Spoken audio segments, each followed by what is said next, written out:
देवली camp police ठाण्याचे वरिष्ठ पोलीस निरीक्षक अनिल पवार यांच्या मार्गदर्शनाखाली देवली कॅम्प पोलीस ठाण्यात दत्त जयंती सोहळा उत्साहात पार पडला। दत्त जयंतीनिमित्त पोलीस ठाण्याच्या प्रांगणात मंडप उभारण्यात आला होता।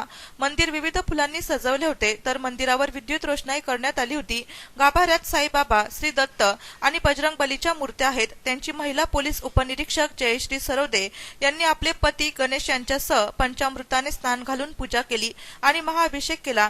यावेळी पोलीस कॉलनीसह परिसरातील भक्तांसाठी महाप्रसादाचे आयोजन करण्यात आले होते। पंचक्रोशीतील भक्तांनी या महाप्रसाद लोंढे, पोलीस उपनिरीक्षक अंकुश जाधव, रघुनाथ नरोटे, विजय राठोड उपस्थित होते।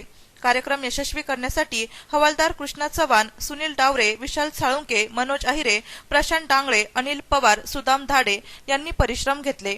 नाशिक सिटी न्यूज साठी प्रतिनिधी भारत चव्हाण, देवली कॅम्प।